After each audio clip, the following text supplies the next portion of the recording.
Here's a problem that sounds small until you actually think about it. You have a cow.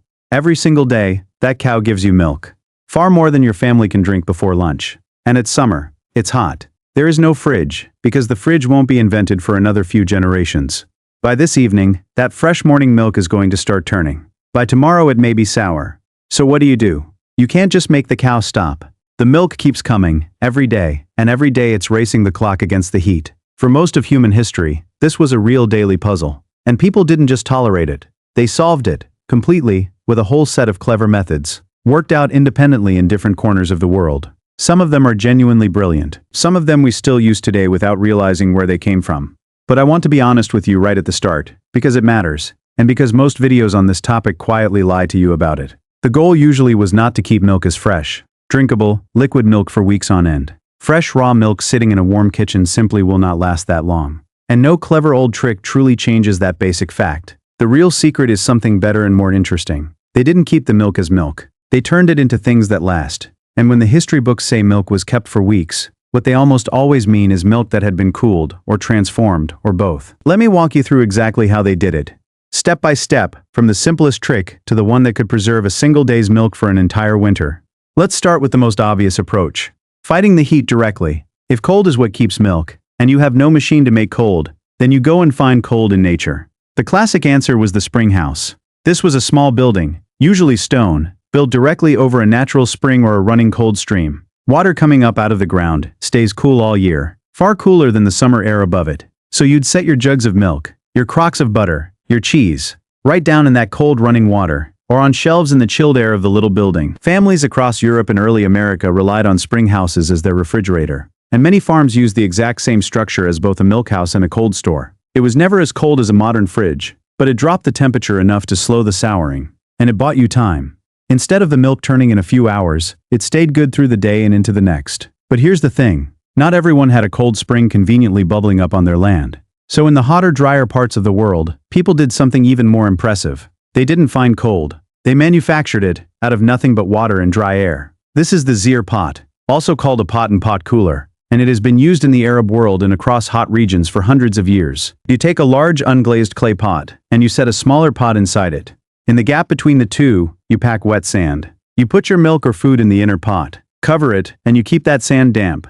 Here is the clever part, the physics that makes it work. As the water in the sand slowly evaporates, seeping out through the porous outer clay into the dry air, it carries heat away with it. Evaporation is a cooling process. It's the exact same reason sweating cools your body down, the water taking energy with it as it turns to vapor. The inside of that pot can stay meaningfully cooler than the air around it, using no electricity, no ice, nothing but a little water and the dry heat of the climate, doing the work for free. In a hot, dry place, that temperature drop was enough to slow the spoiling and stretch out the usable life of whatever was inside. And people still use zeer pots in some rural areas today, for exactly the same reason. Now both of those methods, the spring house and the zeer pot, only buy you time, hours, or a day or two. To keep milk for any real length of time, you had to stop cooling it and start changing it. And this is where it gets genuinely fascinating, because this is where milk stops being milk. The most surprising method, and one that a scientist actually wrote up in detail back in 1888, was boiling. Now we understand today why milk sours.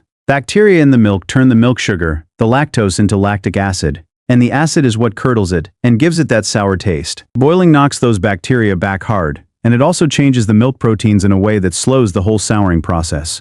According to that 1888 account, if you poured milk into bottles, corked them tight, and heated them in a water bath up to boiling, then let them cool, and kept them somewhere cool, the milk could keep for a remarkably long time. The writer claimed more than half a year, as long as the seal held and no air got back in. And even the simpler version, just boiling the open milk every day or two, could keep it usable for a couple of months. If that idea sounds familiar, it should, because it is the direct ancestor of pasteurization. The thing printed on every carton of milk you have ever bought is a refined, precise version of a trick that farmers were using with a pot of boiling water more than a century ago. They didn't have the germ theory fully worked out. They just knew that heated milk kept longer. And they were right. Then there was the approach that feels completely backwards to us but was the everyday reality for most families throughout history. They didn't fight the souring at all. They welcomed it. They let the milk sour on purpose, in a controlled way, and turned it into food that lasted. This is the hidden origin of a whole world of dairy that we still eat and drink today. When milk sours under the right conditions, the same process that seems to ruin it can instead transform it into something stable, safe, and useful.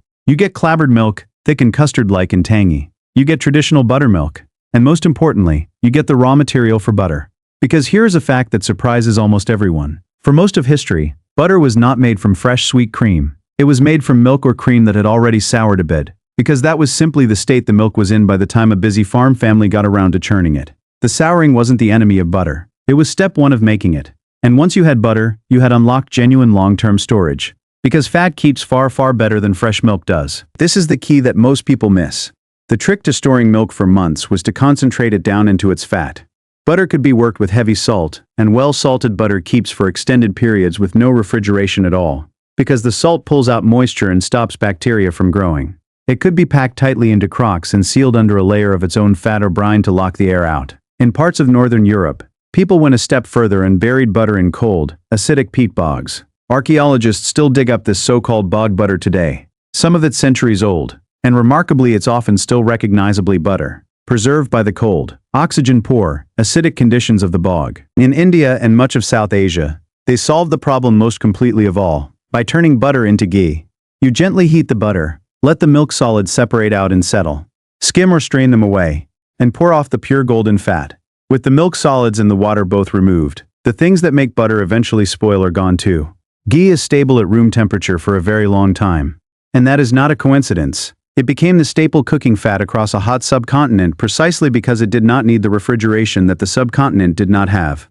But if you really want to see the ultimate answer to our problem, the single greatest way humans ever found to preserve milk without a fridge, it isn't butter at all. It's cheese. Think about what cheese actually is. It is a way of taking the goodness of milk, the fat and the protein, and concentrating it into a solid form that can last for months or even years. And the entire process is a chain of preservation tricks stacked on top of each other. First you sour and curdle the milk, using acid or rennet, to separate the solid curds from the watery whey. Then you drain and press out that whey, because water is what bacteria need to grow, so removing it is removing the danger. Then you salt the cheese, or soak it in salty brine, which stops harmful microbes cold. And finally you seal and age it. Ancient cheesemakers packed hard cheeses into clay pots full of salt or brine, and sometimes buried those pots underground in hot climates to keep them cool. Later, cheesemakers in England and America, dealing with warmer weather than the cheese was used to, began rubbing their wheels with lard or melted butter and wrapping them tightly in muslin cloth, sealing out the air and the moisture. This cloth-bound method let a hard cheese survive, and even improve for many months. So the humble wheel of cheddar in your fridge is in a very real sense, a milk battery. It's a single lump that stores the nutrition of many gallons of milk, in a form that our ancestors could keep through the entire winter without any machine at all. And this brings us to where a lot of this dairy actually lived, the root cellar. Before refrigeration, the root cellar was the gold standard of cool storage across much of the world. It was a room or a dugout, often built 10 feet down into the earth, or dug into the side of a hill, using the ground's own steady temperature as natural insulation. A well-made root cellar held a temperature somewhere between about 32 and 40 degrees Fahrenheit, and a high humidity of around 85 to 90%, with careful ventilation to draw off spoiling gases. And crucially, many root cellars had a special cool corner or chamber for dairy. According to one historical account, in a properly managed root cellar, hard cheese could be stored for up to 6 months, and milk and cream could be kept usable for several weeks. There is your weeks, and now you know the honest conditions behind it. A cold, damp, dark underground room, not a jug on the kitchen table. Now step back and look at the whole picture, because the real genius isn't any single trick. It's the latter. People almost never kept fresh liquid milk sitting around for weeks. What they did was run each day's milk down a ladder of transformations. And every rung lasted longer than the one before. Fresh milk to drink today. Cool it in a spring house or a zeer pot to buy an extra day. Boil and seal it to stretch it into weeks. Let it sour into buttermilk and clabber. Churn that into butter. Salt the butter, or seal it under fat. Or cook it down into ghee that lasts for months. And take the richest milk of all and turn it into cheese. A solid brick of preserved nutrition that could outlast the winter in a cellar. At every single step, the milk became a little less like fresh milk, and a lot more like something that could survive. And now the honest part, because I would be doing you a real disservice to leave this out, and because it's exactly the kind of thing the internet loves to skip. We tend to romanticize all of this. They didn't need refrigerators. They had natural methods. They lived in harmony with their food. And the methods were, without question, genuinely clever. I have a deep respect for them. But there is a hard reason the entire world switched over to fridges and pasteurization the very moment it became possible, and never looked back. Raw milk kept warm doesn't just risk going sour. It can grow dangerous bacteria. Researchers have shown that harmful microbes, including the bacterium that causes bovine tuberculosis, can survive in raw and souring milk long enough to make people seriously ill. Before pasteurization was understood and adopted, milk-borne illness was a genuine and widespread problem, and it fell hardest on the most vulnerable, especially young children, who drank the most milk. The picturesque farm with the crock of raw milk in the springhouse was also, sometimes, a source of real sickness. So here is the honest verdict, the one I'd want someone to give me. The old methods deserve genuine respect as ingenious, resourceful solutions to a genuinely hard problem, invented by people with no refrigeration and no germ theory, who still managed to feed their families through every season. The cleverness was completely real,